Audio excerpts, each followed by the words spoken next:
लखन सिया चंद्र ओम श्री महागणाधिपतये नमः। ओम श्री उमा महेश्वराय नमः। वक्रतुंड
समाहित योग चित्तम हंत्र मंत्रताप मनुष्यम मुनि हंस सेयम सनदानिशानि परदीप पराग कुंजम मीराभुजशालन कोमलांगम सीता समारोह पितवाल भागम बाणौ चारुचापम नमामि रामं रघुवंशनाथम् अद्भुतवैभवं भीमशैलाधिदेहं तनुज्वलकृशाणं ज्ञानिनामागण्यं सकलगुणविधानवानराणामधीशं रघुपतिप्रियभक्तं वाद्यजातं नमामि। रघुपतिप्रियभक्तं वाद्यजातं नमामि। लखन सिया रामचंद्र शंकर आइए समाज पावन श्री रामचरित्र मानस के पावन कथा प्रसंग को हम जानने का प्रयास करें और आइए कथा प्रसंग से आप सबको मैं जोड़ने का प्रयास करूं। लेकिन आइए आज हम यहाँ पर प्रथम पुष्प के रूप में बैठे हैं प्रभु की कथा को सुनने के लिए, आप सभी को सुनाने के लिए। और संत समाज प्रभु की कथा तो ऐसी है कि जिसका वर्णन किया जाए, जितना भी वर्णन किया जाए बखान नहीं हो सकता। और प्रभु की कथा के विषय में कहते हैं क्या, ये प्रभु की कथा कैसी है, कहते हैं जय जय राम कथा हो, जय श्री राम कथा, जय जय राम कथा हो, जय श्री राम कथा।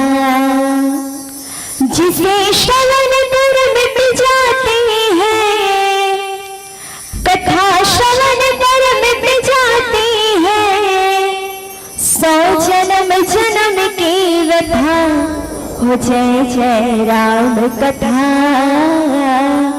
हो, जय श्री राम कथा, जय जय राम कथा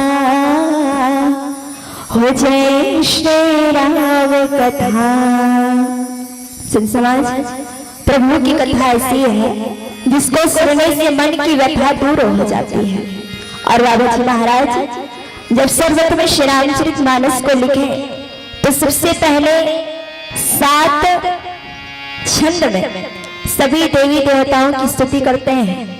सबसे पहले तो कहते हैं कि वर्णा नामर्थ संघानाम रसा नाम छंदसामपि मंगला नाम च कर्तारौ वंदे वाणी विनायको। स्वर्ग की देवी माता सरस्वती जी, बुद्धि के देवता भगवान गणेश जी की बहुत प्रकार से स्तुति किए, प्रार्थना किए। हनुमत लाल जी महाराज, आदि कवि बाबा वाल्मीकि जी, माता जानकी जी, प्रभु श्री रामचंद्र जी, चारों भाइयों की बहुत प्रकार से सभी छंद में 7 छंद के माध्यम से गोस्वामी बाबा जी महाराज सभी देवी देवताओं की स्तुति किए हैं और तत्पश्चात ये प्रभु की कथा को प्रारंभ किए। और आइए संत समाज, हमें यहाँ जिस पावन कथा प्रसंग पर चर्चा करना है, श्री रामचरितमानस का द्वितीय सोपान अयोध्या कांड। और ये अयोध्या का मतलब क्या होता है? आ मतलब आराधना, यो मतलब योग और ध्या मतलब ध्यान। जहाँ आराधना होता है, योग होती है, ध्यान होता है, वही क्या है? अयोध्या है। और अयोध्या के एक और कहते हैं क्या? अवध। अवध मतलब जहाँ किसी का वध नहीं होता, जहाँ किसी की मृत्यु नहीं होती, ये क्या है? अवध है। और आइए यही अयोध्या कांड के पावन कथा प्रसंग से आप सबको मैं जोड़ने का प्रयास करूं, जहां पर मुझे कथा प्रसंग मिला है दोहा क्रमांक 33, जिसमें बाबा जी अपनी लेखनी में लिखते हैं, होते प्रातः मुनि वेश धरे, जान राल बल जाही, मोर मरण राउर अजसा, दुख समझिया मन माही, दुख समझिया मन माही। समाज उस समय का पावन कथा प्रसंग है जब आज वही माता कैकेयी जी महाराज दशरथ जी से 2 वरदानों को मांगती हैं। लेकिन इसके पहले क्या होता है? महाराज दशरथ जी प्रभु श्री राम जी का राज तिलक करने वाले रहते हैं, उनको युवराज पद देने वाले रहते हैं। लेकिन ये बात रातों ही रात में बिगड़ जाती है। क्यों? देवता सोचते हैं, विचार करते हैं, अगर हमारे परम पिता परमात्मा भगवान श्री रामचंद्र जी अयोध्या के राजा बन करके अयोध्या में ही रह जाएंगे, तो जिस काम को करने के लिए प्रभु का अवतार हुआ है, जन्म हुआ है, भगवान मानव शरीर देह धारण करके क्यों आए अयोध्या नगरी में? अधर्म का विनाश करने के लिए और धर्म की स्थापना करने के लिए। बाबा जी लिखते क्या है? जब जब होई धर्म के हानि, बाढ़ असुर अधमाभिमानी, और तब तब प्रभु धरि विविध शरीरा, हर एक मानिधि सज्जन तेरा। जब जब इस धरती में धर्म की हानि होती है, अधर्म बढ़ने लगता है, तब तब भगवान को जो रूप धारण करना पड़े, वो रूप धारण करके भगवान इस धराधाम में अवतार लेकर के आते हैं, जन्म लेकर के आते हैं और आकर के अपने भक्तों की दुख को, पीड़ा को हरते हैं। और भगवान किनकी रक्षा करने के लिए अवतार लेकर आए? तो बाबा जी लिखते हैं कि विप्रधेन सुर संत हित, लिंग मनुष्य अवतार। विप्र मतलब ब्राह्मण, धेनु मतलब गाय माता, सुर मतलब देवता और संत मतलब ऋषि मुनि। इन्हीं की रक्षा करने के लिए भगवान ने मनुष्य शरीर, मानव देह धारण किया और मानव देह धारण करके अयोध्या नगरी में जाकर के महाराज दशरथ और महारानी कौशल्या जी के यहाँ अवतार लेकर के आए, जन्म लेकर के आए। और इधर आज महाराज दशरथ जी अपने बड़े पुत्र राम को युवराज पद देने वाले हैं, उनका राज्याभिषेक करने वाले हैं। देवता सोचते हैं अगर हमारे प्रभु राजा बनकर के अयोध्या में रह जाएंगे, तो जो प्रभु कितने भक्त कितने दिनों से प्रभु की राह देख रहे हैं, प्रभु की बाट सो रहे हैं, उनको दर्शन कौन देगा? और रही बात वो दशाना रावण जो इतने दिनों से धरती पर इतना अत्याचार, पापाचार, भ्रष्टाचार कर रहा है, उस पाप से हमें मुक्त कौन करवाएगा? देवता जाते हैं सबसे पहले माता सरस्वती जी के पास। माता सरस्वती जी से प्रार्थना करते हैं कि मैया कुछ करो, जिन्हीं वन के राजा बने। और माता सरस्वती जी देवताओं से ये कहती है क्या कि ऊंच निवास नीच करतूती, देख न सके पराई विभूति। कि तुम रहते तो ऊपर में हो, आकाश में हो, लेकिन जो तुम्हारा सोच है वो बहुत नीचा है। अब कुछ समय के बाद माता सरस्वती भी सोचती है और आकर के माता सरस्वती जी क्या करती है, वहां अयोध्या में माता कैकेयी जी की एक दासी थी जिसका नाम था मंथरा। और इसके बारे में बाबा जी लिखते हैं, नाम मंत्रा मन्नमती चेरी कई कई केरी और अजस पिटारी ताही करी गई गिरावती फेरी।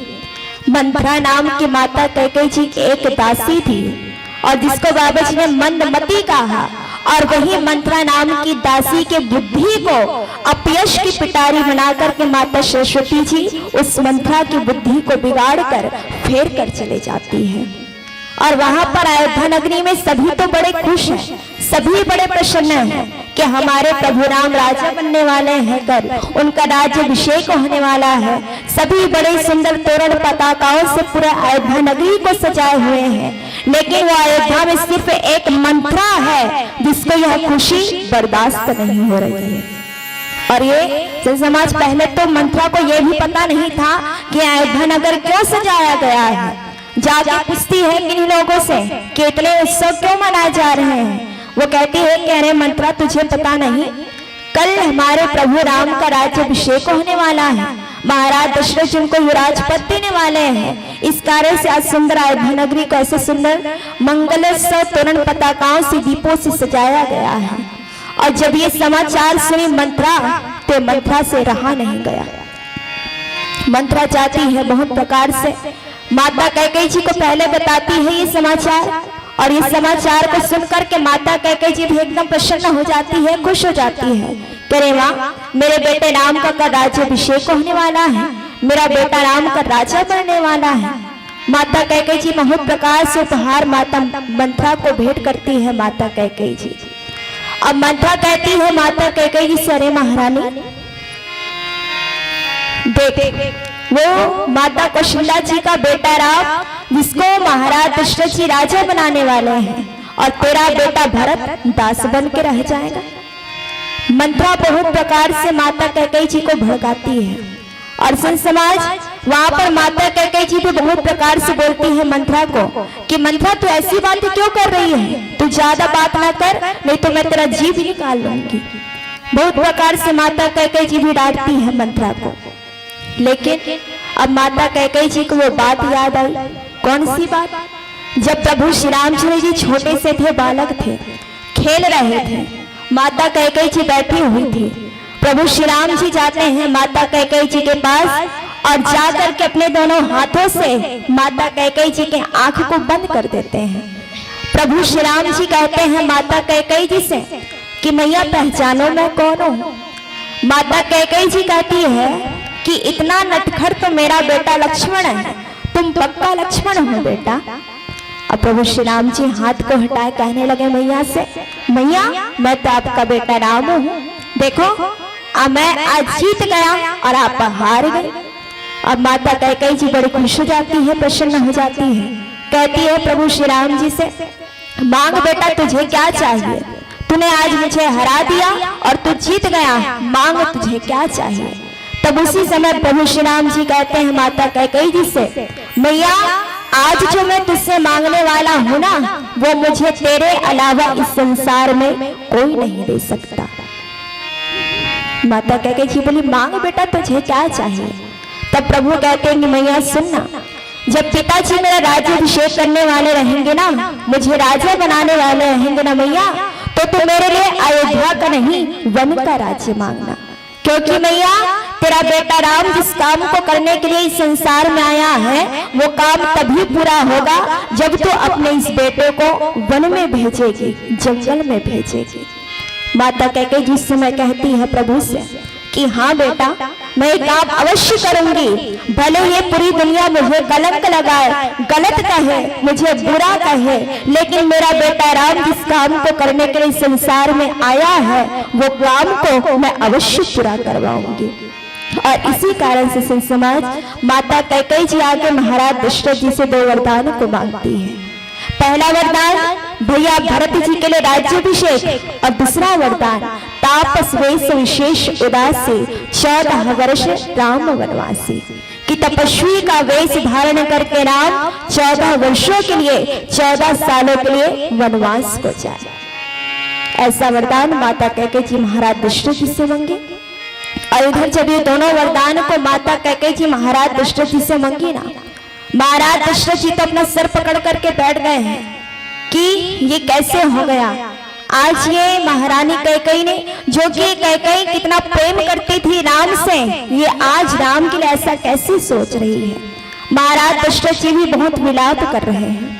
और सिंह समाज इधर माता कैकेयी जी महाराज दशरथ जी से कहती है क्या, जिसको बाबा जी लिखते हैं अपने दोहे में कि हे महाराज होगा क्या, होत प्रात मुनिवेश धरी, जौन राम मन जाही, और मोर मन राउर अजस, निप समझिए मन माही। माता कैकेयी जी कहती है कि हे स्वामी, अगर कल सवेरा होते ही, सुबह होते ही राम यदि वन को नहीं गया, तो हे राजन आप अपने मन में निश्चय समझ लीजिए क्या कि मेरा मरण होगा और आपका अपयश, अपकीर्ति, आपको ये पूरा दुनिया गलत कहेगा।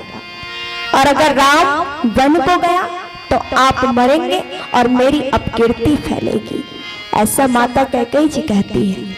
और माता कैकेयी जी ये भी कहती संत समाज, हे महाराज देखिए, अब आप इतने बड़े राजा हैं, धर्मात्मा हैं, और आप ऐसे अपयश लेकर के जिएंगे तो क्या मतलब, उससे अच्छा तो आपका चले जाना ही ठीक है। उसी को माता कैकेयी जी कहती कि अगर राम को वन नहीं गया तो मैं मरूंगी और आपका अपयश फैलेगा, और राम वन को गया तो आप मरेंगे और मेरा अपयश फैलेगा।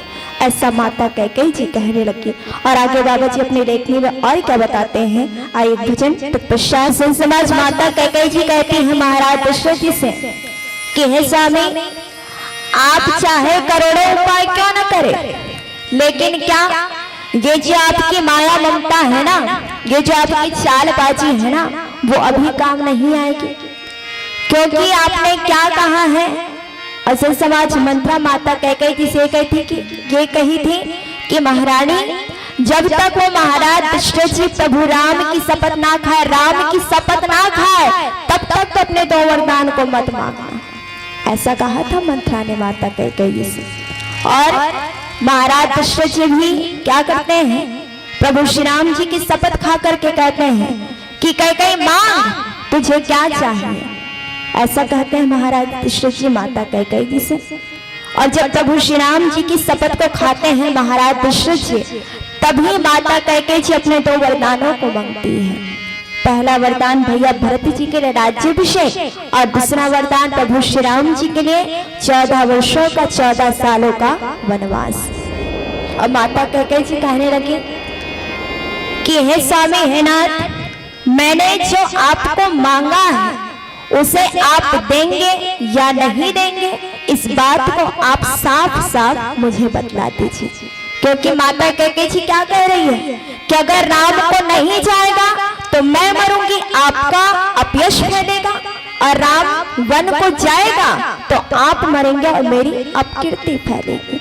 ऐसा माता कैकेयी जी ने पहले से ही बोल के रखा।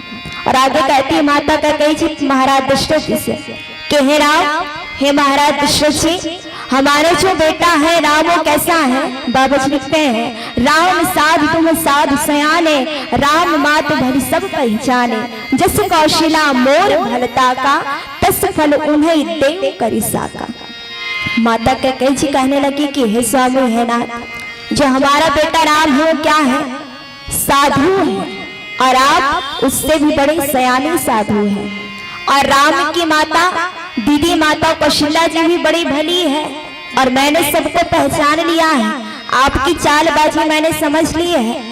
क्योंकि महाराज दशरथ जी बहुत प्रेम करते थे माता कैकेयी जी से, चाहे तो वो भैया भरत जी को राजा बना सकते थे, लेकिन माता कैकेयी जी को ये लगा कि महाराज जो मुझसे इतना प्रेम करते हैं वो तो मेरे बेटा को राजा बनाना चाहिए उनको। लेकिन ये किसको राजा बनाने चले हैं, माता कौशल्या जी के बेटे राम को राजा बनाने के लिए चले हैं। और इसी को कहने लगी माता कैकेयी जी कि हे स्वामी, मैं आपकी चालबाज को समझ गई, और दीदी माता कौशल्या जी भी बड़ी भली निकली, मैंने आपके सबके चालबाज को पहचान लिया, और दीदी कौशल्या ने मेरा जैसा भला चाहा, मैं भी सागा करके याद रखने योग्य उन्हें वैसा ही फल दूंगी जैसा आज दीदी कौशल्या जी ने मेरे साथ किया है। और आगे बाबा जी महाराज अपने चौपाई में लिखते हैं,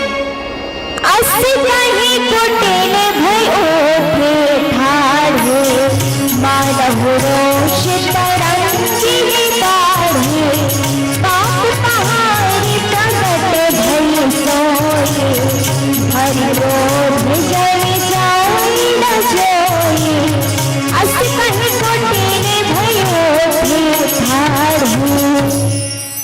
अब ऐसा कह करके, ऐसा कहते हुए माता कैकेयी जी वही कोप मन मोड़ करके खड़ी हो गई। और माता कैकेयी जी कैसे दिखने लगी, मानो कि क्रोध की नदी उमड़ पड़ी हो, एकदम क्रोध करते हुए महाराज दशरथ जी की तरफ देख रही है। और वह नदी क्या, पाप रूपी पहाड़ से प्रकट होकर के आई हो और क्रोध रूपी जल से भरी हो, ऐसी माता कैकेयी जी दिखने लगी। ऐसा भयानक दिख रही है माता कैकेयी जी कि जिसका वर्णन नहीं किया जा सकता। काले वस्त्र पहने हैं और शरीर में कोई कहने भी नहीं, और एकदम क्रोध करके महाराज दशरथ जी की तरफ देखे जा रही है। और माता कैकेयी जी तो ऐसे क्रोध रूपी जल से भरी हुई है। और आज ये दो वरदान माता कैकेयी जी ने महाराज दशरथ जी से मांगा, वो क्या है, दो बरकुल कठिन हट धारा, भंवर कुबरी बचन प्रचारा, धाहत भूप रूप तरमोला, चले विपत्ति बारिधि अनुकूला। और वो दो वरदान जो माता कैकेयी जी ने आज महाराज दशरथ जी से मांगा, वो दो वरदान उस नदी के दो किनारे हैं, क्रोध रूपी नदी के दो किनारे हैं। और माता कैकेयी जी का वो कठिन प्रण, कठिन हट ही उसकी तीव्र धारा है। और वो माता कैकेयी जी की दासी कौन, कुबरी मंत्रा के वचनों की प्रेरणा ही उसमें भंवर के समान है। और वह क्रोध रूपी नदी राजा दशरथ रूपी वृक्ष को जड़ मूल से ढहाती हुई, बहाती हुई विपत्ति रूपी समुद्र की ओर अपनी ओर खींचे चले जा रही है। और सुन समाज, ऐसी ये नारी की शक्ति देखिए, जो कि महाराज दशरथ जी कितने बड़े धर्मात्मा हैं। महाराज दशरथ जी कैसे हैं, धर्म धुरंधर गुण निधि ज्ञानी है, बड़े धर्म धुरंधर है, सभी गुण के भंडार है, बहुत बड़े महात्मा है। लेकिन एक नारी के सामने, एक नारी के चरित्र के सामने इतने बड़े महाराजा की भी नहीं चली। और नारी शक्ति के विषय में भी कहा जाता है क्या, कि प्रकृति की श्रृंगार है नारी, दान और चमत्कार है नारी। प्रकृति की श्रृंगार है नारी, दान और चमत्कार है नारी। ना समझो इन्हें मासूम अबला, ना समझो इन्हें मासूम अबला, हर श्रेय की भागीदार है नारी, हर श्रेय की भागीदार है नारी। ये नारी सीता है, मीरा है, मरियम है। ये नारी सीता है, मीरा है, मरियम है। पुरुष अगर कश्ती है तो कश्ती की पतवार है नारी। पुरुष अगर हिमालय है तो गंगा की धार है नारी। ये नारी अगर मुस्कुरा दे, ये नारी अगर मुस्कुरा दे तो उजड़े चमन में बाहर आ जाए। लेकिन यही नारी अगर बिगड़ जाए तो दो धारी तलवार है नारी, दो धारी तलवार है नारी। ऐसी होती है ये नारियां। और यही नारी के सामने आज माता कैकेयी जी, जो कि ऐसा क्रोध कर रही, जिनके सामने महाराज दशरथ जी भी कुछ बोल नहीं पा रहे हैं। और महाराज दशरथ जी ने तब कहीं जाकर के माता कैकेयी जी को मन की बात को, लखी नरेश बात खुरी साची, तिम इसमें जो शीश पर नाची।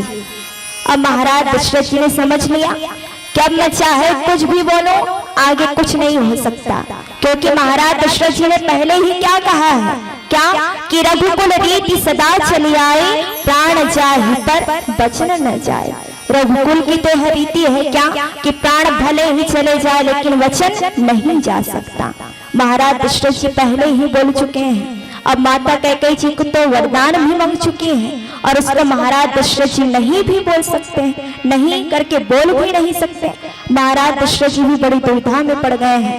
और इस बात को वास्तव में सच जान करके उसी के बहाने अब महाराज दशरथ जी सोच रहे हैं कि अब मेरा कुछ नहीं हो सकता।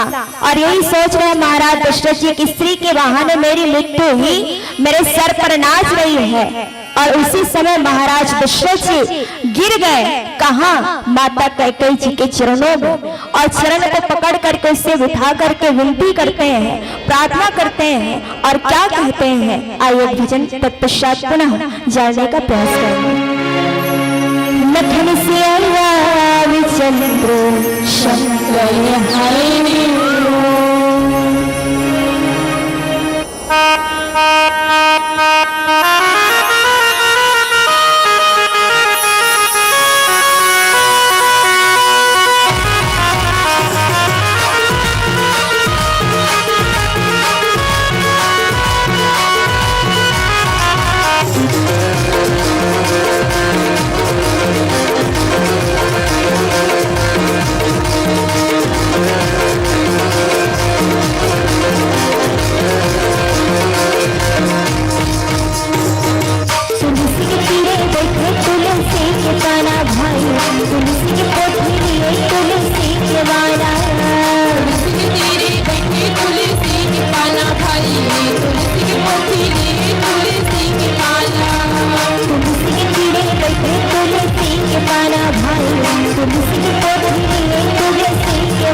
झुम झुम गावे मोरे हनुमत लाला, झुम झुम गावे मोरे हनुमत लाला।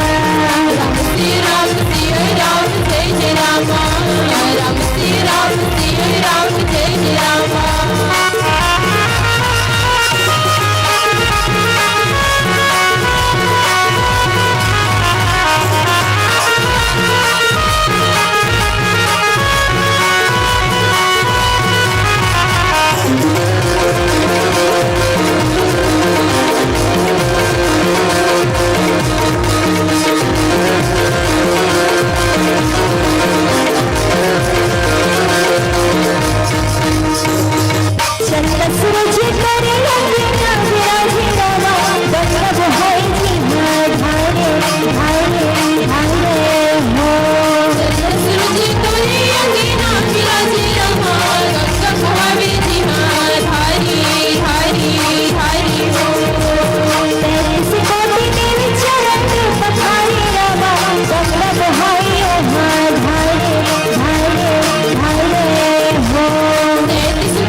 कैसे एकदम चुपते चुप मिटका कर बैठ गए हो।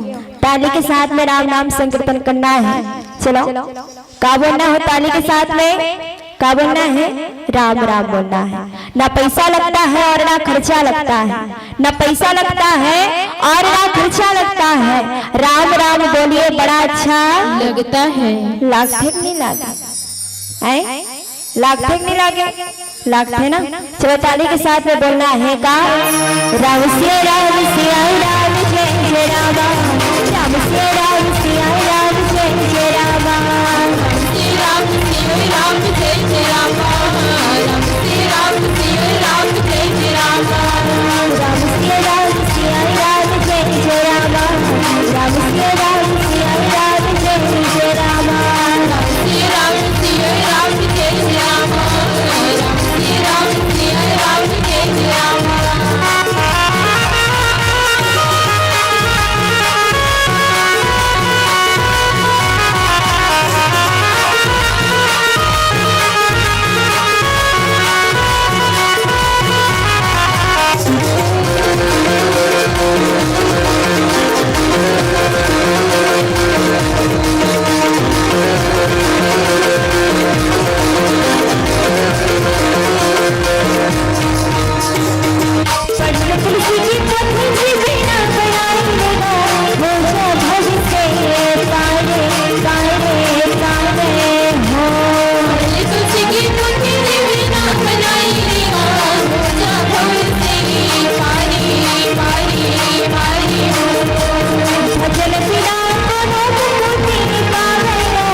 तो समाज महाराज दशरथ जी कहने लगे माता कैकेयी की सन के चरणों को पकड़ करके कि हे कैकेयी, आज तो सूर्य कुल रूपी वृक्ष के लिए कुल्हाड़ी क्यों कर रही है? तूने तो हमेशा अयोध्या का भला चाहा है ना, लेकिन आज जो सब हम इतनी खुशियां मना रहे थे, इस खुशी को नष्ट करने के लिए तो इस खुशी में इस सूर्य को रूपी वृक्ष को काटने के लिए तो कुल्हाड़ी के समान क्यों बन गई है? महाराज दशरथ कहने लगे कि हे कैकेयी, तू आज भले मेरा ये मस्तक मांग ले, भले ही मेरा प्राण मांग ले, वो भी मैं तुझे दे दूंगा, लेकिन मेरे राम के लिए कैकेयी तू ऐसा वरदान मत मांग। कहने लगे महाराज दशरथ जी कि हे कैकेयी, लेकिन आज तो मुझे मेरे बेटे राम के विरह में, राम के दुख में मुझे मत मार। हे कैकेयी, भले ही तू मुझे मेरे प्राण मांग ले, मुझे ही मेरा शरीर मांग ले, लेकिन मैं अपने राम के बिना नहीं रह सकता।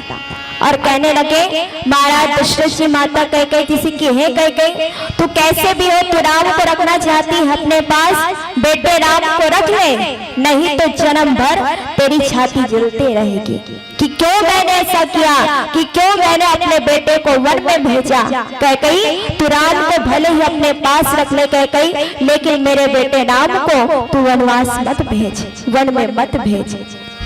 और महाराज दशरथ जी ऐसे व्याकुल हो गए हैं, महाराज दशरथ जी का सारा शरीर शिथिल पड़ गया है, और कैसे मानो कि एक हथीनी ने कल्प वृक्ष को उखाड़ कर फेंका हो, ऐसे माता कैकेयी जी के उस कठिन वचन से महाराज दशरथ जी अंदर से पूरे टूट चुके हैं और कंठ सूख गया, मुख से कुछ वचन भी नहीं निकल पा रहा, और मानो पानी के बिना पहिना नामक मछली तड़प रही हो, जैसे कि पानी के बिना मछली तड़प तड़प करके मर जाती है, उसी प्रकार से आज प्रभु श्री राम जी के विरह में महाराज दशरथ जी तड़प रहे हैं, व्याकुल हो रहे हैं कि ऐसा कैसे हो रहा है।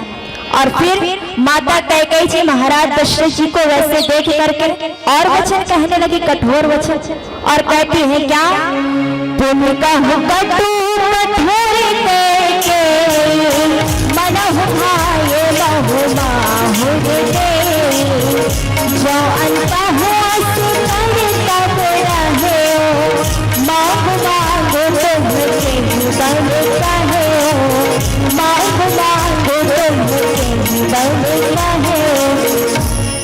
अब माता कैकेयी जी फिर कड़वे वचन कहने लगी, कठोर वचन, मानो कि घाव में और जहर भर रही हो, क्योंकि पहले से महाराज दशरथ जी इतने व्याकुल हो रहे हैं, और वैसे व्याकुल देख करके माता कैकेयी जी कहने लगी, अगर आपको अंत में आखिरी में ऐसा ही करना था तो आप मुझे पहले क्यों बोले मांग मांग मांग कैकेयी, तुझे क्या चाहिए ऐसा कह करके, क्योंकि महाराज दशरथ जी क्या कहते हैं, मांग मांग पे कहाँ हूँ पिया, कब हूँ दे हूँ ले, ऐसा मांग मांग करके महाराज दशरथ जी खुद माता कैकेयी जी को बोले थे कि मांग कैकेयी तुझे क्या चाहिए, और ये भी कहते हैं कि तुझे एक नहीं मगर 2 वरदान मांगती है माता कैकेयी जी को, माता कैकेयी जी महाराज दशरथ जी से।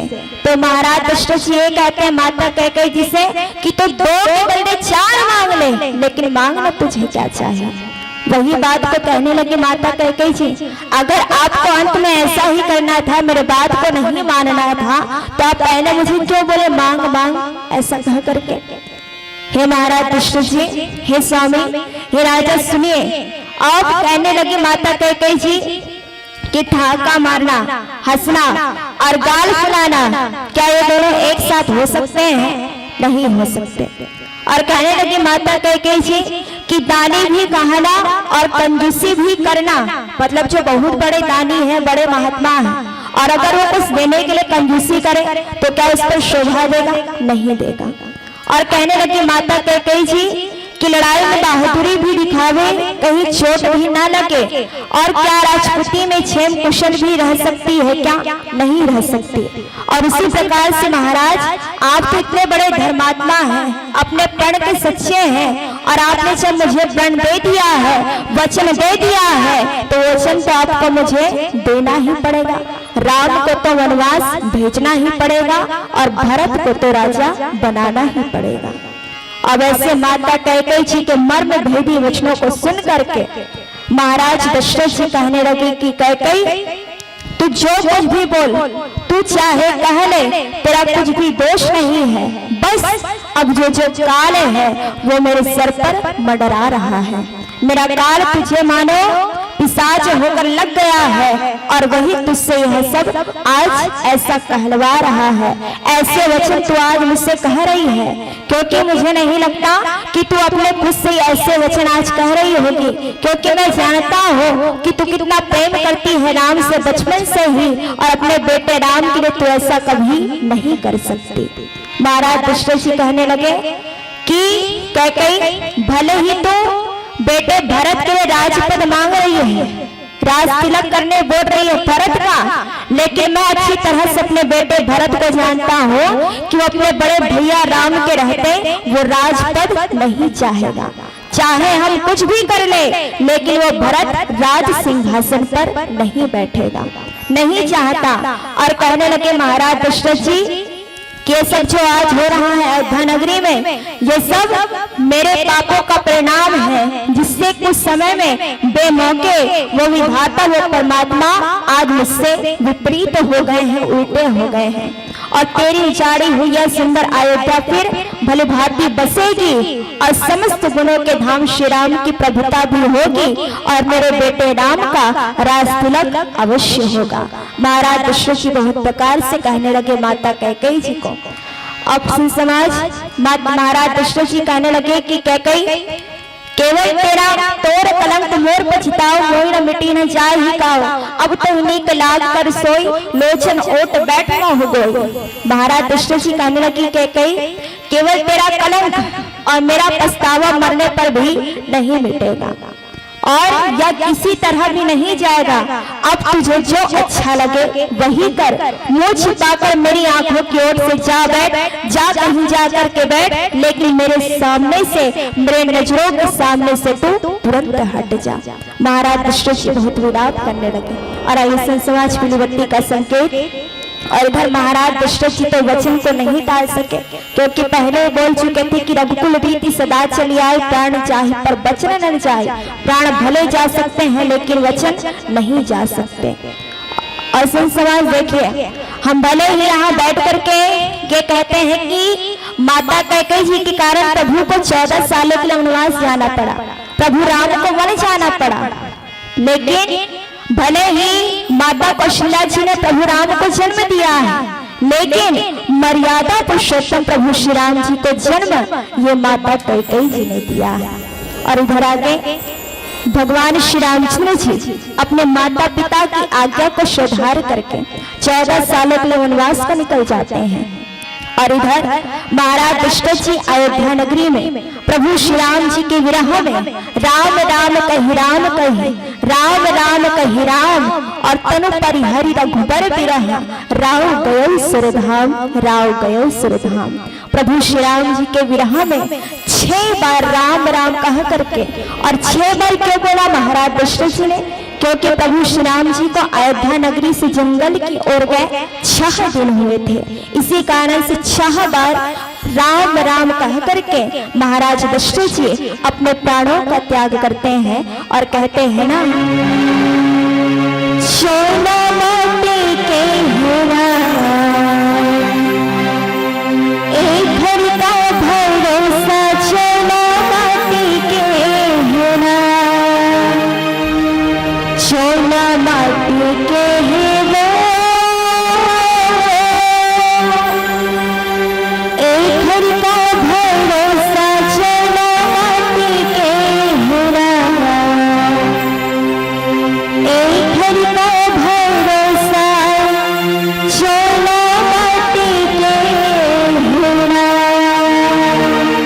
और संसवा धन्य है महाराज दशरथ जी, जो जब तक रहे प्रभु श्री राम जी को देख करके जीवित रहे, और जब इस संसार से गए, दुनिया से गए, तो प्रभु के विरह में ही अपने प्राणों का त्याग करके गए। और आइए पीलीबत्ती का संकेत और हमारे कथासार किसी महीने तक सीमित रही।